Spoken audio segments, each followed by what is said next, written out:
സാധാരണ ധ്യാനങ്ങളിൽ ജനം ദൈവത്തെയും വചനത്തെയും തേടി ദേവാലയത്തിലേക്ക് വരുമ്പോൾ പോപ്പുലർ മിഷനിൽ ജനത്തെ തേടി ദൈവവും വചനവും അവരുടെ ഇടയിലേക്ക് ചെല്ലുകയാണ്. അത് ജനത്തിന് ഒരു നവ്യാനുഭവമാണ്. ആർക്കും ഒഴിഞ്ഞു മാറാൻ പറ്റാത്ത അവരുടെ വീടകങ്ങൾക്കിടയിൽ, അയൽവക്കങ്ങൾക്കിടയിൽ വചനം അവതരിക്കുകയും വിളമ്പപ്പെടുകയും ചെയ്യുന്ന അനുഭവമാണ് പോപ്പുലർ മിഷൻ ധ്യാനം.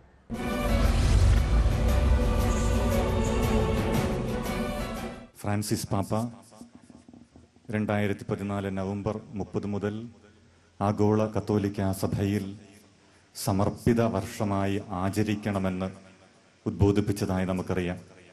സമർപ്പിതരെ ഓർക്കുവാനും അവർക്കായി പ്രാർത്ഥിക്കുവാനും സമർപ്പിതരിലൂടെ നമുക്ക് ലഭിച്ച നന്മകൾ ഓർത്ത് നന്ദി പറയുവാനും അവരോരോരുത്തരും ഭൂമിമേൽ കത്തിച്ചു വെച്ച ദീപം പോലെയായി തീരണമേ എന്ന് പ്രാർത്ഥിക്കുവാനുമുള്ള അവസരമാണ് സമർപ്പിത വർഷം.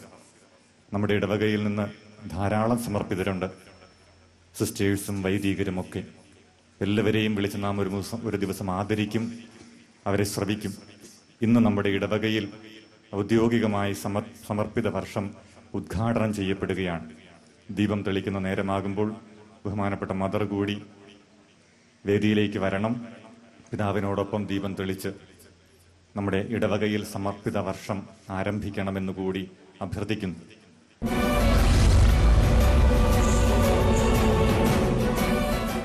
നമുക്ക് കരങ്ങൾ കൂപ്പി കണ്ണു തുറന്ന് അൾത്താരയിലേക്ക് ശ്രദ്ധിച്ച് ഈ സമർപ്പിത വർഷത്തിൻ്റെ അനുഗ്രഹം യാചിച്ചുകൊണ്ട് ശുശ്രൂഷയുടെ ഭാഗമാകാം. വെളിച്ചം പകരണമേ, വെളിയുനിറയ്ക്കണമേ, വിവേകമേകണമേ, വിജ്ഞാനനായകനേ.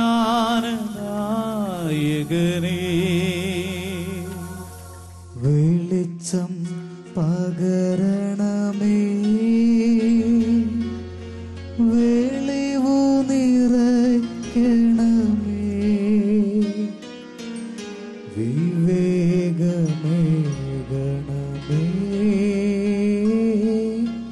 വിജ്ഞാനദായകനേ. വെളിച്ചം പകരണമേ, വെളിവു നിറയ്ക്കണമേ, വിവേകമേകണമേ, വിജ്ഞാനദായകനേ.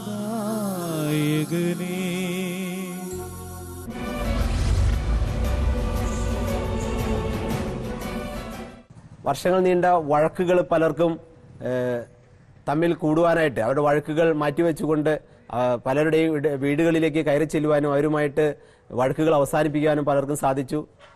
ചിലർക്കെല്ലാം ജോലിക്ക് വേണ്ടിയിട്ട് പ്രാർത്ഥിച്ചിരുന്ന കുട്ടികൾക്ക് ചിലർക്കെല്ലാം ജോലി കിട്ടിയതായിട്ട് അറിയുവാൻ കഴിഞ്ഞു.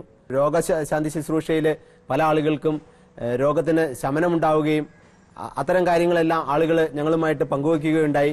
ഏറ്റവും ശ്രദ്ധേയമായ ശുശ്രൂഷ വിവാഹവ്രത വാഗ്ദാന ശുശ്രൂഷയായിരുന്നു. ദമ്പതിമാരുടെ പ്രതിജ്ഞ പുതുക്കലും തുടർന്നുള്ള ക്ഷമ ചോദിക്കലുകളും പരസ്പരം ഉമ്മകൾ കൈമാറിക്കൊണ്ടുള്ള അവരുടെ സ്നേഹപ്രകടനവുമെല്ലാം ആളുകൾക്കൊരു പുതിയ അനുഭവമായിരുന്നു.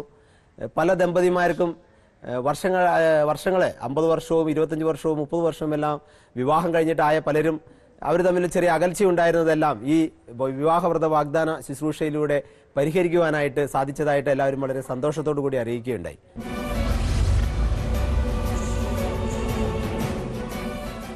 സമർപ്പിത വർഷം ആഘോഷിക്കുന്ന അവസരത്തിൽ കൂടി മാർപ്പാപ്പ നമ്മളെ അനുസ്മരിപ്പിക്കുന്നതായ കാര്യം, സമർപ്പിതര് സഭയുടെ വസന്തമായിട്ട് മാറണമെങ്കിൽ കുടുംബങ്ങളില് ക്രിസ്തുവിന്റെ വിശ്വാസവും ക്രിസ്തുവിന്റെ നന്മയും ക്രിസ്തുവിന്റെ വിശ്വസ്തയും ഉണ്ടാകണമെന്ന് മാർപ്പാപ്പ ശഠ്യം പിടിക്കുകയാണ്. അതുപോലെ നിങ്ങൾ ഇങ്ങോട്ട് കയറി വന്നപ്പോൾ ഇവിടെ ഉണ്ടായിരുന്ന അച്ഛൻ നിരന്തരമായിട്ട് പറഞ്ഞു, മുൻവശത്തുള്ള കസേരകൾ കുട്ടികൾക്ക് വേണ്ടിയിട്ടുള്ള കസേരകളാണ്. അത് പറഞ്ഞൊരു കാര്യം, പിറകിലുള്ള ആളുകള് വിശ്വാസ സമൂഹത്തെയും കൊണ്ട് തീർത്ഥാടനം തുടരുമ്പോൾ ആ തീർത്ഥാടനത്തിന്റെ പുറകെ വരേണ്ടവര് ഇവിടെ ഇരിക്കുന്ന കുട്ടികളാണ്. അവരുടെ ജീവിതത്തില് വിശ്വസ്തകൾ ഉണ്ടാകണം. മനോരമ പത്രത്തിൽ വായിക്കുകയുണ്ടായി, തൃപ്പൂണിത്തുറയടുത്ത് ജോൺ പൈനിങ്കലച്ചൻ്റെ വീടിൻ്റെ അടുത്താണ് ഒരു കുട്ടി മാരകമായിട്ട് കൊല്ലപ്പെടുകയുണ്ടായി. ആ കുട്ടി +2 പഠിക്കുന്നൊരു കുട്ടിയാണ്. ആ കുട്ടി 28 വയസ്സുള്ളൊരു ചെറുപ്പക്കാരനുമായിട്ട് പ്രേമത്തിലായി. പിന്നീട് അകൽച്ചയായി, വിരോധമായി, ദേഷ്യമായി. ഇന്നലെ ഉച്ച സമയത്ത് ആ കുട്ടി വീടിൻ്റെ ടെറസിൽ, വീട്ടിലാരും ഉണ്ടായിരുന്നില്ല, ടെറസിൽ വസ്ത്രം ഉണക്കുവാനായിട്ട് പോയപ്പോൾ ഇയാൾ കൊടുവാളുമായിട്ട് വന്ന് ആ കുട്ടിയെ വെട്ടി വീഴ്ത്തുകയായിരുന്നു. അദ്ദേഹത്തിന് അവളുടെ കഴുത്ത വിട്ടുപോയി എന്ന് മാത്രമല്ല, അവൾ മരിച്ചെന്ന് ഉറപ്പുവരുത്തുവാനായിട്ട് പല പ്രാവശ്യം അയാൾ ആഞ്ഞു വെട്ടുകയുണ്ടായി. നമ്മൾ ഈ ലോകത്തിലാണ് ജീവിക്കുക. ഈ ലോകത്തിലാണ് നമ്മൾ ജീവിക്കുക. നമ്മുടെ കുട്ടികൾ സുരക്ഷിതരായിരിക്കണം എന്ന് നമുക്ക് വലിയ ആഗ്രഹമുണ്ട്. ഓരോ കുട്ടികളെയും കോളേജിലേക്കും സ്കൂളിലേക്കും പറഞ്ഞു വിടുമ്പോൾ മാതാപിതാക്കന്മാർക്ക് വലിയ ആശങ്കകളുണ്ട്, സങ്കടങ്ങളുണ്ട്, നെടുവീർപ്പുകളുണ്ട്. കാരണം ഒരു കുഞ്ഞായിരിക്കുമ്പോൾ കൈകളിലെടുത്ത് അവർ പരിപാലിച്ചതായ കുട്ടികളെ നല്ല രീതിയിൽ കല്യാണം കഴിച്ചു കൊടുക്കുവാനായിട്ട്, അവർ സമർപ്പിതരായി മാറുവാനായിട്ട്, അവർ നല്ല കുടുംബങ്ങൾക്ക് ജന്മം നൽകുവാനായിട്ട് മാതാപിതാക്കന്മാർ ആഗ്രഹിക്കുന്നുണ്ട്. ആഗ്രഹത്തിന്റെ പൂർത്തീകരണമായിട്ട് കൂടിയാണ് അവരുടെ ജീവിതത്തെക്കുറിച്ചും അവരുടെ നന്മകളെക്കുറിച്ച് ചിന്തിക്കുവാനായിട്ട് പോപ്പുലർ മിഷൻ ധ്യാനം നമ്മൾ സംഘടിപ്പിച്ചത്. വചനത്താല് അഭിഷേകം ചെയ്യപ്പെട്ട് നന്മയുള്ള മനുഷ്യരായി മാറുവാനായിട്ട് ഈ ഒരാഴ്ച നിങ്ങളെ സഹായിച്ചു കാണുമെന്ന് ഞാൻ വിശ്വസിക്കുകയാണ്. 2-3 ചെറിയ കാര്യങ്ങൾ നിങ്ങളുടെ മുമ്പിലേക്ക് ഞാൻ വയ്ക്കുകയാണ്. പോപ്പുലർ മിഷൻ ധ്യാനമായിട്ട് അതിൻ്റെ ഭാഗമായിട്ട് ഇടവുകളിൽ സംഭവിക്കുന്നതായ മനോഹരമായ മറ്റൊരു കാര്യം, ദിവ്യബലിക്ക് വേണ്ടി ആളുകൾ വന്ന് ദേവാലയത്തില് എല്ലാ ദിവസവും, മിക്കവാറും ജോണച്ചനും വർഗീസച്ചനും ഒക്കെ 35-40 മിനിറ്റ് കൊണ്ട് ബലിയർപ്പിക്കുന്ന ആൾക്കാരാണ്. എല്ലാ ദിവസവും വന്ന് കർത്താവിന്റെ പാദാന്തികത്തിൽ വന്ന് തൊട്ട് ജീവിതത്തെ ആരംഭിക്കുവാനായിട്ട് നമ്മുടെ ഇടവകയിൽ നല്ലൊരു നവോന്മേഷം ഉണ്ടാകട്ടെ എന്ന് ഞാൻ പ്രാർത്ഥിക്കുകയാണ്. അത് മാത്രമല്ല, 1-2 മാസം വരുമ്പോൾ നമ്മുടെ ജീവിതത്തെ ആത്മാർത്ഥമായി പരിശോധിച്ച് കുമ്പസാരമെന്ന കുദാശയിലൂടെ ദൈവത്തെ അടുത്തറിയുവാനും ജീവിതത്തിന്റെ പാപങ്ങൾ കഴുകിക്കളയുവാനും ദൈവമാകുന്ന നിതാന്തമായ നന്മയിലേക്ക് നടക്കുവാനും നമുക്ക് സാധിക്കട്ടെ എന്ന് ഞാൻ പ്രാർത്ഥിക്കുകയാണ്. അച്ഛന്മാർ നിങ്ങൾ പറയുകയുണ്ടായി, ഡീക്കന്മാര്, നമ്മുടെ ഈ പോപ്പുലർ മിഷൻ ധ്യാനത്തിന്റെ ഹൃദയമെന്ന് പറയുക ദൈവത്തിന്റെ വചനം നമ്മുടെ വീടുകളിൽ വസിക്കുക എന്നുള്ളതാണ്. പോപ്പുലർ മിഷൻ ധ്യാനത്തിന്റെ ഭാഗമായിട്ട് എല്ലാ ദിവസവും വൈകുന്നേരം പ്രാർത്ഥന കഴിയുമ്പോൾ നമ്മുടെ വീടുകളിലെ വചനം വായിച്ച് വചനം മനസ്സിലാക്കി വചനത്തിലൂടെ നടക്കുവാനായിട്ട് നമുക്ക് സാധിക്കട്ടെ എന്ന് ഞാൻ പ്രാർത്ഥിക്കുകയാണ്. നമ്മുടെ എല്ലാ വീടുകളിലും നമ്മുടെ ഈ ധ്യാനത്തിന്റെ ഭാഗമായിട്ട് വൈകുന്നേരത്തെ പ്രാർത്ഥന ഉണ്ടാകുവാനായിട്ട് നമ്മൾ പരിശ്രമിക്കണം. ഞാൻ ഓർക്കുന്ന മനോഹരമായ ഒരു കാര്യം, 1990-കളിൽ ജോൺ പോൾ രണ്ടാമൻ മാർപ്പാപ്പ അദ്ദേഹത്തിന് സെക്രട്ടറിയായ ബിഷപ്പിനോട് ഒരു കാര്യം പറയുകയുണ്ടായി. എനിക്ക് ജർമ്മനിയിലുള്ള ഒരു ഗ്രാമത്തിലേക്ക് പ്രത്യേകമായിട്ട് ആ ക്രിസ്മസ് കാലത്ത് പോകണമെന്ന് പറയുകയുണ്ടായി. ആ ഗ്രാമം അറിയപ്പെടുന്ന ഒരു ഗ്രാമമല്ല. എന്നാൽ ജോൺ പോൾ രണ്ടാമൻ മാർപ്പാപ്പ വിശുദ്ധനാണ് പ്രഖ്യാപിച്ച കോൺറാഡിന്റെ ഗ്രാമത്തിലേക്കാണ് ആ ക്രിസ്മസിന് മാർപ്പാപ്പ പോയത്. ഈ കോൺറാഡിനെ കുറിച്ച് മനോഹരമായൊരു ചരിത്രമുണ്ട്. കോൺറാഡ് ഒരു തുണ സഹോദരനായിരുന്നു. എന്ന് പറഞ്ഞാൽ അച്ഛനാകുവാൻ സാധിക്കില്ലായിരുന്നു അദ്ദേഹത്തിന്. പഠനത്തിലെ വലിയ മിടുക്കനായിരുന്നില്ല. ഒരു ബ്രദറായിട്ട് ഒരു ആശ്രമത്തിൽ അദ്ദേഹം കഴിഞ്ഞുകൂടുകയായിരുന്നു. 500ഓളം ആശ്രമ അംഗങ്ങളുള്ള ഒരു ആശ്രമമായിരുന്നു അത്. 2ാം ലോകമഹായുദ്ധത്തിന്റെ ആരംഭം. ജർമ്മനിയിലെ എല്ലാവരുടെയും ഇഷ്ടം പോലെ പൈസയുണ്ട്, പക്ഷേ ആഹാരം വാങ്ങിക്കുവാനായിട്ട് യാതൊരു നിവൃത്തിയുമില്ല. നമുക്കറിയാം, ജർമ്മനി പോലുള്ള രാജ്യത്ത് ആൾക്കാരെ കഴിക്കുന്നത് പഴങ്ങളുണ്ട്, ഇറച്ചിയുണ്ട്, ചീസുണ്ട്. ഈ ആശ്രമം ഇരിക്കുന്ന ഏകദേശം ഒരു 600 ഏക്കറുള്ള സ്ഥലത്താണ്. അവിടെ ധാരാളമായ കൃഷിയുണ്ട്, മൃഗങ്ങളുണ്ട്. അപ്പൊ യുദ്ധം പുറത്ത് നടക്കുമ്പോഴും ഈ ആശ്രമത്തില് ആഹാരത്തിന് കാര്യമായ ബുദ്ധിമുട്ടുകൾ ഉണ്ടായിരുന്നില്ല. കോൺറാഡ് താമസിച്ചിരുന്നത് ഈ ആശ്രമത്തിന്റെ മണിമുറിയുടെ അടുത്തുള്ള ചെറിയൊരു മുറിയിലായിരുന്നു. ആളുകള് വെളുപ്പിനെ 5 മണിയാകുമ്പോൾ കോൺറാഡിന്റെ മുറിയിൽ വന്ന് മുട്ടും. എന്തിനു വേണ്ടിയാണെന്നോ, ഈ 500 അച്ഛന്മാര് താമസിക്കുന്ന ഈ സ്ഥലത്തുനിന്ന് ആ മേശയിൽ നിന്ന് മിച്ചം വരുന്ന ഇറച്ചിയും പഴവും ചീസുമെല്ലാം ഒരു കൊട്ടയിലാക്കി കോൺറാഡ് രാത്രിയില് മുറിയിൽ കൊണ്ടുവന്ന് വയ്ക്കും. ആളുകൾ മുട്ടിക്കഴിയുമ്പോൾ 5 മണിക്ക് ആ വാതിൽ തുറക്കും. വാതിൽ തുറന്നു കഴിയുമ്പോൾ ഇവിടെ നിന്ന് ഏകദേശം വല്ലം ജംഗ്ഷൻ വരെയുള്ള ലൈനില് ആളുകൾ ക്യൂ നിൽക്കുകയാണ്.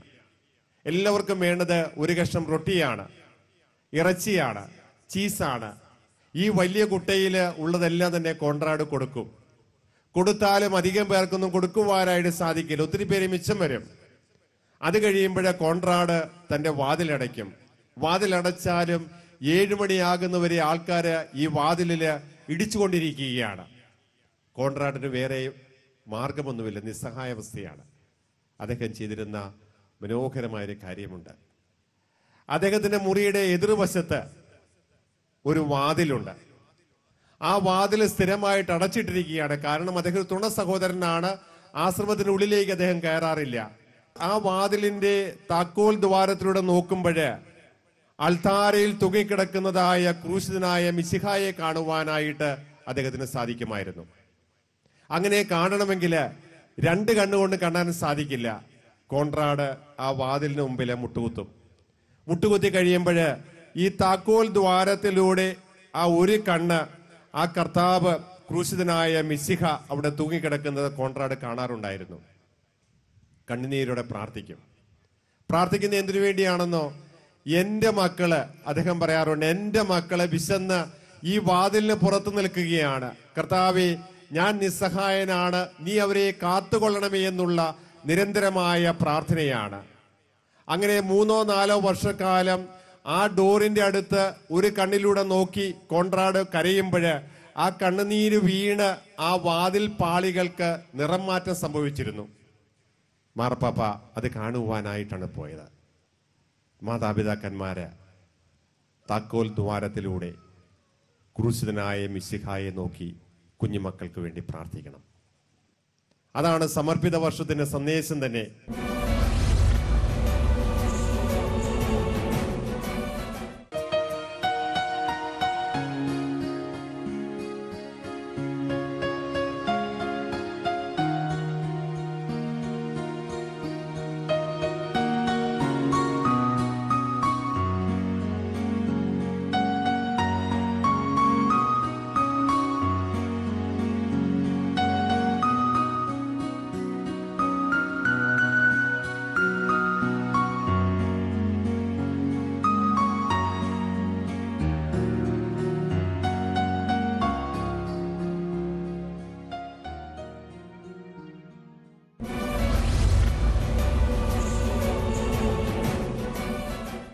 ഞാൻ ഫാദർ CT വർഗീസാണ്. രാജേരി പ്രൊവിൻഷ്യൽ ഹൗസാണ് എൻ്റെ പ്രൊവിൻഷ്യൽ ഹൗസ്, എറണാകുളം, കൊച്ചി.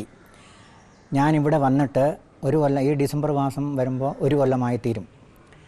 ആദ്യമായിട്ടാണ് ഞാൻ പോപ്പിൾ മിഷൻ ധ്യാനത്തിൽ സംബന്ധിക്കുന്നത്. ഈ പോപ്പിൾ മിഷൻ ധ്യാനത്തെ സംബന്ധിച്ചിടത്തോളം വളരെ വളരെ ആഴമായിട്ടുള്ള അറിവുകളാണ് ഈ ധ്യാനത്തിലൂടെ ജനങ്ങൾക്കും മറ്റ് വിശ്വാസികൾക്കും കിട്ടുന്നത്. അറിയില്ലാത്ത ചില കാര്യങ്ങൾ, അറിവില്ലായിരുന്ന കാര്യങ്ങൾ ഈ മിഷൻ അച്ഛന്മാരുടെ ധ്യാനത്തിലൂടെ എനിക്ക് ലഭിക്കുവാനിടയായി. വളരെയേറെ കാര്യങ്ങൾ അവർ സമൃദ്ധമായി പറയുകയും അത് ജനങ്ങൾക്ക് ആകാംക്ഷപൂർവ്വം നിശബ്ദമായിരുന്ന് കേട്ട് മനസ്സിൽ അത് അവർ കൊണ്ടുവരികയും ചെയ്തിട്ടുണ്ട്. എന്നെ സംബന്ധിച്ചിടത്തോളം ഈ പോപ്പിൾ ധ്യാനം വളരെ ഹൃദയസ്പർശിയായിരുന്നുവെന്ന് ഞാൻ കരുതുന്നു. എല്ലാ അച്ഛന്മാർക്കും എൻ്റെ അഭിനന്ദനങ്ങൾ അറിയിച്ചു കൊള്ളുന്നു.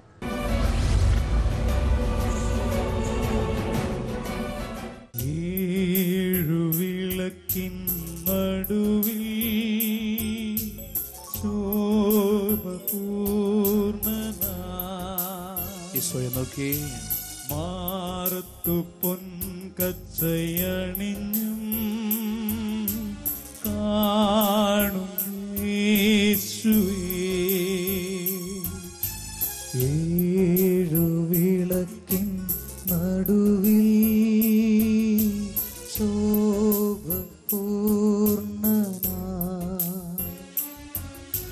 മാറത്തു പൊൻകച്ചയണിഞ്ഞും കാണും യേശുവേ. ആദ്യനും അന്ത്യനും നീ മാത്രമേശുവേ. സ്തുതികൾക്കും പുകഴ്ചയ്ക്കും യോഗ്യനേശുവേ. കരങ്ങൾ ഉയർത്തി ഹല്ലേലൂയ. കരങ്ങൾ വീശി ഹല്ലേലൂയ. എല്ലാവരും ചേർന്ന് സ്വരമുയർത്തി ഹല്ലേലൂയ. ഈശോയെ നോക്കി ഹല്ലേലൂയ. ജീവിതത്തെ സമർപ്പിച്ച് ഹല്ലേലൂയ. കുടുംബത്തെ സമർപ്പിച്ച് ഹല്ലേലൂയ. ദുഃഖമായ മനസ്സ്, മ്ലാനമായ മുഖങ്ങൾ, നിരാശപ്പെട്ട ജീവിതങ്ങൾ അവരൊന്ന് കയറിയാൽ മാറുകയാ. ഒന്ന് കരങ്ങൾ നമുക്ക് ഹൃദയത്തോട് ചേർക്കാം. ഈ മണിക്കൂറിൽ മറ്റൊരു വ്യക്തിയെ പരിശുദ്ധാത്മാവ് പരിചയപ്പെടുത്തുകയാ. യെശയ്യാ പ്രവാചകന്റെ പുസ്തകം, അവിടെ 38-ാം അധ്യായത്തിൽ ഹെസക്കിയ എന്ന് പറയുന്ന ഒരു മനുഷ്യനുണ്ട്. ഈ ഹെസക്കിയ രോഗിയായി മാറുന്നു. ഈ ഹെസക്കിയ മരിക്കുമെന്ന് ദൈവം യെശയ്യായിലൂടെ ഹെസക്കിയായോട് പറയുന്നു. താൻ മരിക്കുമെന്ന് കേട്ടപ്പോൾ അടുത്ത വചനം, ഹെസക്കിയ ദൈവത്തിന് നേരെ മുഖം തിരിച്ച് ഇങ്ങനെ പറഞ്ഞു, കർത്താവേ, ഇത്രനാൾ ഞാൻ നിന്റെ മാർഗത്തിലൂടെ നടന്നതും ഇത്രനാൾ നിനക്ക് പ്രീതികരമായത് മാത്രം ചെയ്തതും നീ ഓർക്കണേ. എന്നിട്ട് അവൻ കണ്ണുനീരോടെ പ്രാർത്ഥിച്ചു. അടുത്ത വചനം, അവന്റെ കണ്ണുനീര് ദൈവം ദർശിച്ചു. പ്രിയപ്പെട്ടവരെ, ഹെസക്കിയ പ്രാർത്ഥിക്കുന്നത് ഇങ്ങനെയാണ്, ദൈവമേ, ഇത്രനാൾ ഞാൻ നിന്റെ വഴിയിലൂടെ നടന്നതും ഇത്രനാൾ നിനക്ക് പ്രീതികരമായത് മാത്രം ചെയ്തതും നീ ഒന്ന് ഓർക്കണേ, എന്റെ കണ്ണുനീര് നീ കാണണേ. അടുത്ത വചനം, യെശയ്യായ്ക്ക് വീണ്ടും അരുളപ്പാടുണ്ടായി, ഹെസക്കിയ മരിക്കില്ല, ഹെസക്കിയ 15 വർഷം കൂടി ജീവിക്കും. പ്രിയപ്പെട്ടവരെ, ദൈവം എടുത്തൊരു തീരുമാനം ദൈവം മാറ്റി. എപ്പോൾ? അവൻ പറഞ്ഞു, ഞാൻ നിന്റെ മാർഗത്തിലൂടെയാണ് ഇതുവരെയും നടന്നത്, നിന്റെ മുമ്പിൽ ഞാൻ നീതിമാനായിരുന്നു, നിന്റെ പ്രമാണങ്ങൾ അണുവിട ഞാൻ തെറ്റിച്ചില്ല. ആ എന്റെ കണ്ണുനീര് നീ കാണണം. 2-3 വചനങ്ങൾ നമ്മൾ ശ്രദ്ധിക്കണം. ഒന്നവൻ കർത്താവിലേക്ക് തിരിഞ്ഞു. അവന്റെ രോഗത്തിൽ, അവന്റെ പ്രശ്നത്തിൽ അവൻ കർത്താവിലേക്ക് തിരിഞ്ഞു, കർത്താവിൽ ഉത്തരം കണ്ടെത്തി. 2, അവൻ പറയുന്ന കാര്യം ഓർക്ക്, ഞാൻ നിന്റെ മാർഗത്തിലൂടെ നിന്റെ ഹിതമനുസരിച്ച് ജീവിച്ചിട്ടുള്ളൂ. അപ്പോൾ ആരുടെ ജീവിതത്തിലാണ് ദൈവം ഇടപെടുന്നത്? ദൈവമാർഗത്തിലൂടെ ദൈവഹിതമനുസരിച്ച് നടക്കുന്ന ഒരു കുടുംബത്തിലെ, ഒരു ജീവിതത്തിലെ ദൈവം ഇടപെടൂ. 3, അവന്റെ കണ്ണുനീര് ദൈവം ദർശിച്ചു. പ്രിയപ്പെട്ടവരെ, ഈ മണിക്കൂറിൽ ഒന്ന് നിൽക്ക്, ഒന്ന് കരങ്ങൾ ഹൃദയത്തോട് ചേർത്ത് കണ്ണുകളെ അടയ്ക്കൂ. എന്നിട്ട് നീ ചിന്തിക്കൂ, നിന്റെ ജീവിതത്തിൽ ഒരു പ്രശ്നമുണ്ടാകുമ്പോൾ നീ ദൈവത്തിലേക്ക് തിരിയുന്നുണ്ടോ? ആ വിശ്വാസമുള്ളിലുണ്ടോ? എന്ന് വെച്ചാൽ, ഒരു പ്രശ്നമുണ്ടാകുമ്പോൾ അൾത്താരയിലെ കുർബാനയിൽ എന്റെ പ്രശ്നത്തിനുള്ള പരിഹാരമുണ്ട്, വിശുദ്ധ കുർബാനയിലേക്ക് തിരിയുന്നുണ്ടോ? കുടുംബ പ്രാർത്ഥനയിൽ പ്രശ്നത്തിന് പരിഹാരം കാണുന്ന ഒരു കുടുംബമാണോ? ചിന്തിക്കണം. 2, എന്റെ കുടുംബത്തിൽ, എന്റെ ദാമ്പത്യ ജീവിതത്തിൽ, എന്റെ ബന്ധങ്ങളിൽ ദൈവപ്രമാണം അനുസരിച്ചാണോ നിൽക്കുന്നത്? എന്റെ വരുമാന മാർഗത്തിൽ, എന്റെ കുടുംബത്തിൽ, ദാമ്പത്യ ജീവിതത്തിൽ, എന്റെ വ്യക്തി ജീവിതത്തിൽ ദൈവപ്രമാണത്തിനാണോ ഇടം കൊടുക്കുന്നത്? ദൈവപ്രമാണങ്ങൾ ധിക്കരിക്കുന്ന ഒരു മകന്റെ, ഒരു മകളുടെ ജീവിതത്തിൽ ദൈവം ഇടപെടില്ല. 3, എന്റെ കണ്ണുനീര് ആരുടെ മുമ്പിലാണ് ഞാൻ വീഴ്ത്തുന്നത്? ഈ 3 ചോദ്യങ്ങൾ ആഴത്തിലൊന്ന് ചോദിക്കൂ. ഒന്ന് നമുക്ക് കരങ്ങൾ ഹൃദയത്തോട് ചേർത്ത്, പ്രിയപ്പെട്ടവർ, ഇങ്ങനെ തീരുമാനമെടുക്കുക. ഈ 5 ദിവസങ്ങളിലും നിങ്ങളോട് അച്ഛന്മാര് പറഞ്ഞത്, നിങ്ങളുടെ പ്രശ്നത്തിൽ ദൈവത്തിലേക്ക് തിരിയാനാ, വിശുദ്ധ കുർബാനയിലേക്ക് തിരിയാനാ. നിങ്ങളുടെ പ്രശ്നവും വിശുദ്ധ കുർബാനയും കൂട്ടിമുട്ടുമ്പോഴാണ് അത്ഭുതം. 2, നിങ്ങളോട് അച്ഛന്മാര് പറഞ്ഞു, പാപത്തിന്റെ ക്ലാസ്സുകളിലൊക്കെ വ്യക്തമായിട്ട് പറഞ്ഞു, ദൈവപ്രമാണം അനുസരിച്ച് ജീവിക്ക്, എങ്കിലേ പ്രാർത്ഥനയ്ക്ക് ഉത്തരവുള്ളൂ. ആഗ്രഹിക്ക്, ഇനി എന്റെ കുടുംബം ദൈവപ്രമാണത്തിൽ നിന്ന് തെറ്റി നടക്കില്ല, എന്റെ ജീവിതത്തിൽ ലോകത്തിന്റെ പ്രലോഭനങ്ങളിൽ പെട്ടുപോകില്ല. പ്രാർത്ഥിക്കുക. 3, ഞാൻ കണ്ണുനീരോടെ പ്രാർത്ഥിക്കും. പ്രിയപ്പെട്ടവരെ, നമുക്ക് ഒന്ന് പ്രാർത്ഥിക്കാം. ഈ മണിക്കൂറിൽ ഇവിടെ ഇരിക്കുന്ന എല്ലാ കുടുംബനാഥന്മാരും ഓർക്കുക, നിങ്ങളുടെ കുടുംബത്തിൽ നിങ്ങളെന്ന മാതാപിതാക്കൾ ദൈവത്തിലേക്ക് തിരിയണം. നിങ്ങളുടെ കുടുംബത്തിൽ നിങ്ങളുടെ മക്കൾ അനുഗ്രഹിക്കപ്പെടണമെങ്കിൽ മാതാപിതാക്കൾ ദൈവത്തിലേക്ക് തിരിഞ്ഞു പ്രാർത്ഥിക്കണം. 2, നിങ്ങളായിരിക്കുന്ന ദാമ്പത്യ ജീവിതത്തിൽ ദൈവഹിതത്തിനും ദൈവത്തിന്റെ ഇഷ്ടത്തിനും പ്രാധാന്യം കൊടുക്കണം. ഒരു വിവാഹമൊക്കെ കുടുംബത്തിൽ ആലോചിക്കുമ്പോഴും തീരുമാനമെടുക്കുമ്പോഴും നിങ്ങളുടെ ഇഷ്ടങ്ങൾക്കല്ല, നമുക്ക് പറ്റുന്നുണ്ട്, ദൈവത്തിന്റെ ഇഷ്ടത്തിന് പ്രാധാന്യം കൊടുക്കണം. അപ്പോൾ അങ്ങനെ ദൈവത്തിന്റെ ഇഷ്ടത്തിന് പ്രാധാന്യം കൊടുക്കുന്ന ദാമ്പത്യ ജീവിതത്തിന് നാളെ പ്രാർത്ഥിക്കാൻ അവകാശമുണ്ട്. നാളെ പ്രാർത്ഥിക്കാനുള്ള അവകാശം ദാമ്പത്യ ജീവിതത്തിൽ നഷ്ടപ്പെടുത്തി കളയരുത് പ്രിയപ്പെട്ടവരെ. 3, കരഞ്ഞു പ്രാർത്ഥിക്കണം. മക്കൾ വിശുദ്ധിയിൽ വരാൻ, കുടുംബം രക്ഷപ്പെടാൻ. നമുക്കൊന്ന് എഴുന്നേറ്റ് നിൽക്കാം. ഒന്ന് എഴുന്നേറ്റ് നിന്ന് ഇപ്പോൾ കേട്ട കാര്യങ്ങളെ മനസ്സിൽ ഉറപ്പിച്ച് ഒന്ന് പ്രാർത്ഥിക്കൂ. പ്രിയപ്പെട്ടവരെ, പഴയ നിയമത്തിലും പുതിയ നിയമത്തിലും തമ്പുരാൻ ഒരുപോലെ മനസ്സിലാകുന്ന ഭാഷ കണ്ണുനീരിന്റെ ഭാഷയാണ്. ഉൽപ്പത്തി 17 ഹാഗാർ കരഞ്ഞപ്പോൾ ദൈവം ശ്രവിച്ചു. ഹന്ന കരഞ്ഞപ്പോൾ ദൈവം ശ്രവിച്ചു. ഇതാ ബർത്തിമയോസ് കരഞ്ഞപ്പോൾ ദൈവം നിന്നു. മറിയം കല്ലറയ്ക്ക് വെളിയിൽ കരഞ്ഞപ്പോൾ ദൈവം പറഞ്ഞു, നീ എന്നെ തടഞ്ഞു നിർത്തരുത്. അപ്പോൾ ദൈവത്തെ പിടിച്ചു നിർത്താൻ പറ്റുന്ന ഏക ഭാഷ കണ്ണുനീരിന്റെ ഭാഷ. അതിനാൽ നമുക്ക് പ്രാർത്ഥിക്കാം. ഒന്നെല്ലാവരും ഇരുകരങ്ങളും ഉയർത്ത്. ഇതാ ആകാശത്തിന് കീഴിൽ ഭൂമിയിൽ നിന്റെ രക്ഷയ്ക്ക് വേണ്ടി ഒരു നാമം മാത്രമേ നൽകപ്പെട്ടിട്ടുള്ളൂ. എല്ലാവരും കണ്ണുകൾ തുറന്ന് ദിവ്യകാരണത്തിലേക്ക് നോക്ക്. എന്നിട്ട് ആ നാമം, യേശുനാമം, പ്രിയപ്പെട്ടവരെ, എന്റെ കുടുംബത്തിന്റെ, എന്റെ ജീവിതത്തിന്റെ ഏക രക്ഷാനാമം ഒന്ന് കരങ്ങൾ ഉയർത്തി ഇപ്പോൾ എല്ലാവരുടെയും അധരങ്ങളിൽ, എല്ലാവരുടെയും സ്വരത്തിൽ യേശുനാമം വരികയാ. എല്ലാവരും അധരം തുറന്ന് സ്വരമുയർത്തി ഒരു 10-25 പേർക്ക് കേൾക്കാവുന്ന ഉച്ചത്തിൽ യേശുവേ എന്ന് വിളിച്ച് പ്രാർത്ഥിക്ക്. ഈശോയിലേക്ക് മുഖം തിരിച്ചു നീ പ്രാർത്ഥിക്ക്. എല്ലാ മക്കളും ചേർന്ന് പ്രാർത്ഥിക്കട്ടെ.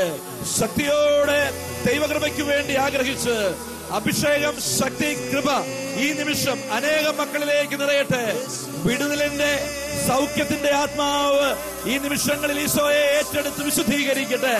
എല്ലാ തിന്മയും തിന്മയുടെ സ്വാധീനങ്ങളും യേശുനാമത്തിൽ ഇപ്പോൾ ഞങ്ങളിൽ നിന്ന് പൂർണ്ണമായിട്ടും മാറിപ്പോകട്ടെ. അഭിഷേകത്തിന്റെ പുതിയ ശക്തി, ദൈവകൃപയുടെ പുതിയ അഭിഷേകം യേശുനാമത്തിന്റെ ശക്തിയാൽ രോഗങ്ങൾ വിട്ടുപോകട്ടെ, പകർച്ചകൾ വിട്ടുപോകട്ടെ, അസ്വസ്ഥതകൾ വിട്ടുപോകട്ടെ. പ്രാർത്ഥിക്കൂ. നമുക്ക് പ്രാർത്ഥിക്കാം.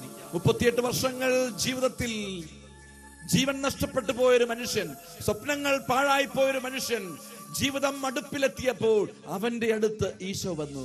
പ്രിയപ്പെട്ടവരെ, ഈ നിമിഷം നിന്റെ അടുത്ത് യേശു എത്തുകയാ. യേശുനാമം നിന്റെ ആശ്രയമായിട്ട് മാറിയാൽ, യേശുനാമത്തിൽ നീ വിശ്വസിച്ചാൽ നിന്റെ പ്രശ്നങ്ങളിൽ ദൈവം ഇറങ്ങും, നിന്റെ രോഗക്കിടക്കയിൽ ദൈവം എത്തും, നിന്റെ ജീവിതത്തിന്റെ ദാരിദ്ര്യ നിമിഷങ്ങളിൽ ദൈവം കരം നീട്ടും. ദൈവം നിന്റെ ജീവിതത്തിന്റെ കുറവുകളെ വാഴ്ത്താൻ തുടങ്ങും. നമുക്ക് ചേർന്ന് പാടി ദൈവത്തെ ആരാധിക്കാം. യേശുനാമമെന്റെ ആശ്രയം, ആശ്രയറ്റ നേരമെന്റെ ആശ്വാസം, നിൻ വചനമാരി തൂകി എന്റെ വേദനകൾ സൗഖ്യമാക്കണേ. കരങ്ങൾ ഉയർത്തി, കരങ്ങളടിച്ച് ശക്തിയോടെ, സന്തോഷത്തോടെ. ആശ്രയറ്റ നേരമെന്റെ ആശ്വാസം, നിൻ വചനമാരി തൂകി എന്റെ വേദനകൾ സൗഖ്യമാക്കണേ. ശക്തിയോടെ കരങ്ങളടിച്ച്. ബത്സയിദാ കുളക്കരയിലെ രോഗി പോൽ ഞാൻ തളർന്നവനാകുന്നു, നിന്റെ കരുണ തേടുന്നു, വൈകല്ലേ എന്റെ മോചക. ചേർന്ന് പറ. ബത്സയിദാ കുളക്കരയിലെ രോഗി പോൽ ഞാൻ തളർന്നവനാകുന്നു, നിന്റെ കരുണ തേടുന്നു, വൈകല്ലേ എന്റെ മോചക. എന്നെ ചുറ്റും ആയിരങ്ങൾക്കിടയില എന്നെ തന്നെ നോക്കി നിൽക്കുന്നേ ഒരുവൻ. ചേർന്ന്. അത് യേശുവായിരുന്നു, എന്റെ രക്ഷയായിരുന്നു, അവൻ എന്റെ ശിക്ഷ ഏറ്റുവാങ്ങി നിന്നു. ചേർന്ന്. അത് യേശുവായിരുന്നു, എന്റെ രക്ഷയായിരുന്നു, അവൻ എന്റെ ശിക്ഷ ഏറ്റുവാങ്ങി നിന്നു. കരങ്ങൾ ഉയർത്തി. ബത്സയിദാ കുളക്കരയിലെ രോഗിപ്പോ ഞാൻ തളർന്നവനാകുന്നു, നിന്റെ കരുണ തേടുന്നു, വൈകല്ലേ എന്റെ മോചക. ബത്സയിദാ കുളക്കരയിലെ രോഗിപ്പോൾ ഞാൻ തളർന്ന തളർന്നവനാകുന്നു, നിന്റെ കരുണ തേടുന്നു. വൈകലേ എന്റെ മോചകാ. ബെത്സയിദാ കുളക്കരയിലെ രോഗിപ്പോ ഞാൻ തളർന്നവനാകുന്നു, നിന്റെ കരുണ തേടുന്നു. വൈകലേ എന്റെ മോചകാ. ബെത്സയിദാ കുളക്കരയിലെ രോഗിപ്പോ ഞാൻ തളർന്നവനാകുന്നു, നിന്റെ കരുണ തേടുന്നു. വൈകലേ എന്റെ മോചകാ. ബെത്സയിദാ കുളക്കരയിലെ രോഗിപ്പോ ഞാൻ തളർന്നവനാകുന്നു, നിന്റെ കരുണ തേടുന്നു. വൈകലേ എന്റെ മോചകാ. ബെത്സയിദാ കുളക്കരയിലെ രോഗിപ്പോ ഞാൻ തളർന്നവനാകുന്നു, നിന്റെ കരുണ തേടുന്നു. വൈകലേ എന്റെ മോചകാ. ബെത്സയിദാ കുളക്കരയിലെ രോഗിപ്പോ ഞാൻ തളർന്നവനാകുന്നു, നിന്റെ കരുണ തേടുന്നു. വൈകലേ എന്റെ മോചകാ. ഹല്ലേലൂയ ഹല്ലേലൂയ ഹല്ലേലൂയ ഹല്ലേലൂയ ഹല്ലേലൂയ ഹല്ലേലൂയ ഹല്ലേലൂയ ഹല്ലേലൂയ ഹല്ലേലൂയ ഹല്ലേലൂയ ഹല്ലേലൂയ ഹല്ലേലൂയ ഹല്ലേലൂയ ഹല്ലേലൂയ ഹല്ലേലൂയ. യേശുവേ ഹല്ലേലൂയ ഹല്ലേലൂയ ഹല്ലേലൂയ ഹല്ലേലൂയ ഹല്ലേലൂയ. വരിക വരിക സഹജരേ, വരിക വരിക മോദമായി, വരിക വരിക സഹജരേ, വരിക വരിക സമയമായി. വരിക വരിക സഹ